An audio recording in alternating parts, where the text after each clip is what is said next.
Sobat farmasi, kali ini kita akan bahas mengenai monitoring efek samping obat atau MESO. Jadi, efek samping obat atau ESO itu merupakan reaksi obat yang tidak diinginkan pada penggunaan dosis normal. Nah, biasanya dibedakan menjadi dua, ada yang dapat diprediksi atau dose related, dan ada yang tidak dapat diprediksi atau non-dose related. Nah, efek samping atau side effect ini merupakan efek tambahan dari obat yang masih terkait dengan mekanisme kerjanya, biasanya lebih dapat diprediksi dan sering bergantung pada dosis. Nah, berbeda dengan reaksi alergi. Jadi reaksi alergi ini termasuk efek samping obat tipe B yang bersifat hipersensitivitas atau imunologis. Nah, biasanya ada muncul urtikaria, angiodema, anafilaksis ataupun ruam obat. Kemudian ada reaksi idiosinkrasi. Nah, ini reaksi yang tidak lazim. Nah, sering tidak bergantung pada dosis dan dapat dipengaruhi oleh faktor genetik ataupun enzim. Tetapi bukan hanya sekedar alergi klasik atau alergi yang pada umumnya. Nah, untuk klasifikasi efek samping obat berdasarkan Rawlins dan Thompson itu ada beberapa tipe. Ada yang augmented, di mana efek sampingnya dapat diprediksi bergantung pada dosis dan terkait farmakologi obat.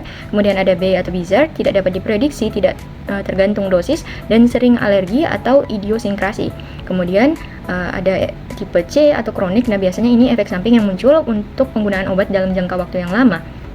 Kemudian ada D atau delayed, di mana ada efek samping yang munculnya terlambat bahkan setelah obat dihentikan. Lalu ada E atau end of use, di mana efek samping ini muncul saat obat dihentikan atau withdrawal syndrome. Kemudian ada tipe F yaitu failure, di mana efek sampingnya itu muncul jika terjadi kegagalan terapi yang tidak terduga. Kemudian untuk menilai apakah efek samping obat itu disebabkan oleh obat atau faktor lainnya, digunakan algoritma Naranjo atau kuesioner yang diteliti oleh Naranjo et al.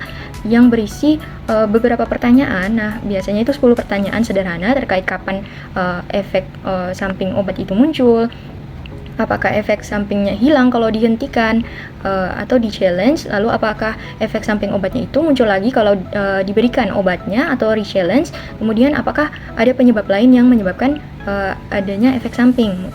Nah, dari pertanyaan-pertanyaan itu akan diskor jawaban ya, tidak, atau tidak tahu, itu akan diskor lalu dijumlahkan. Nah, hasil skornya itu jika lebih dari 9, maka pasti efek samping itu disebabkan oleh obat.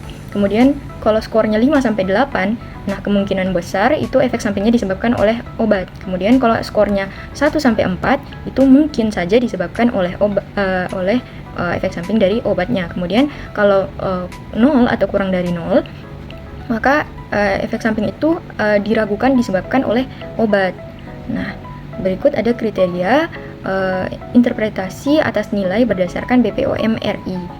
Nah, kemudian kita lanjut pada identifikasi high risk group atau kelompok yang berisiko tinggi, di mana pasien-pasien ini perlu dimonitoring lebih ketat karena lebih mudah mengalami efek samping obat. Nah, contohnya itu ada pasien geriatri yang berusia lebih dari 65 tahun, di mana terdapat beberapa alasan risiko, di mana pasien-pasien ini biasanya menerima polifarmasi atau lebih dari satu atau dua obat. Kemudian komorbid atau memiliki dua atau lebih penyakit. Kemudian gangguan ginjal atau hati. Kemudian ada beberapa efek samping obat yang perlu diperhatikan seperti delirium, kemungkinan pasien itu bisa jatuh. Kemudian ada gangguan ginjal akut, pendarahan gastrointestinal.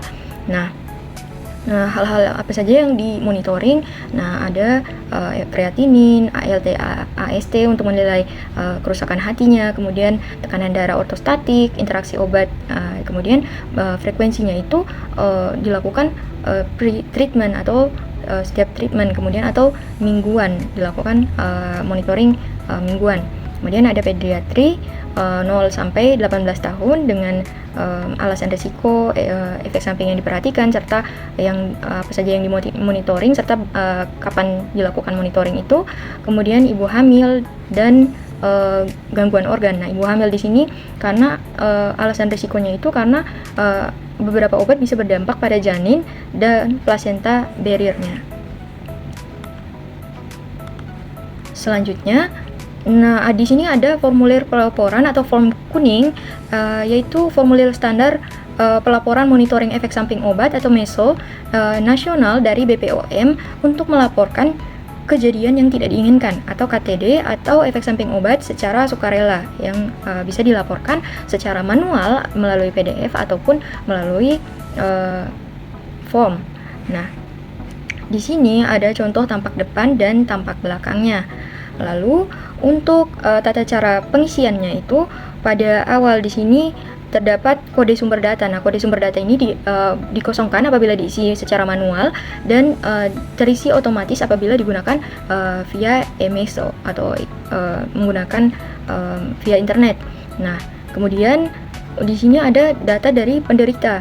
Nah, diberikan nama bisa singkatan, kemudian umur sesuai, kemudian suku apabila suku atau etnis apabila diperlukan, kemudian ditambahkan berat badan. Nah, berat badan ini wajib karena akan dianalisis kausalitasnya, penyebabnya berdasarkan berat badan. Kemudian ada pekerjaan yang bisa diisi. Kemudian ada data jenis kelamin. Nah, di sini bisa dicentang apakah pria wanita, kemudian untuk kondisi kehamilan atau status kehamilan, apakah hamil, tidak hamil, atau dalam kondisi tidak tahu. Kemudian ada penyakit utama. Nah, penyakit utama ini bisa diisi hasil diagnosis pada saat munculnya efek samping obat. Kemudian dilanjutkan dengan dicentang ada kesudahan penyakit utama, apakah penyakitnya itu sudah sembuh dengan gejala sisa, belum sembuh, ataupun meninggal atau tidak tahu. Nah, di sini ada penyakit atau kondisi lain yang menyertai, bisa gangguan ginjal, gangguan hati, alergi, dan lain sebagainya untuk dipertimbangkan efek samping obatnya nanti, apakah terkait dengan penyakit atau kondisi lain dalam penyertanya. Nah, kemudian ada efek samping obat atau ESO yang perlu diisi di sini ada bentuk manifestasi ESO yang terjadi atau keluhan lain. Nah, di sini dituliskan gejala secara jelas, misalnya setelah mengonsumsi obat saya mengalami mual muntah selama 5 kali selama sehari, ruam, dan lain sebagainya. Kemudian masalah atau pada mutu kualitas produk obat, misalnya ketika ditemukan tablet itu retak atau mudah hancur saat ditekan, adanya warna kuning kecoklatan atau warna yang biasanya tidak terjadi kalau obatnya itu dalam kondisi bagus. Nah, kemudian ada efek sampingnya ini dicatat pada tanggal atau mula terjadi, misalnya dicatat tanggalnya, kapan terjadi efek sampingnya dengan jam yang sesuai apabila diingat. Kemudian kesudahan ESO atau beri tanda centang, apakah setelah efek samping itu pasien sudah sembuh atau sembuh dengan gejala sisa atau belum sembuh, meninggal, ataupun tidak tahu.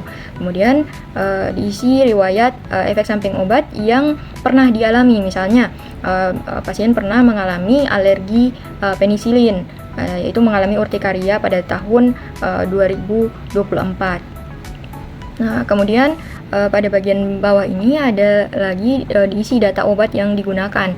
Nah, apa saja yang diisi? Di sini ada nama, itu dituliskan nama dagang atau nama generik beserta pabrik atau industrinya. Kemudian bentuk sediaan obat, jika obat itu termasuk ke dalam JKN, hal ini diperlukan karena nanti ada data BPJS untuk tracking nasionalnya. Lalu ditulis nama batch-nya, kemudian obat yang dicurigai itu diberi tanda centang. Nah, kemudian ada data untuk pemberiannya, cara pemberiannya, dosis atau waktu, tanggal mulai, tanggal akhir, kemudian indikasi diberikan obat itu untuk apa.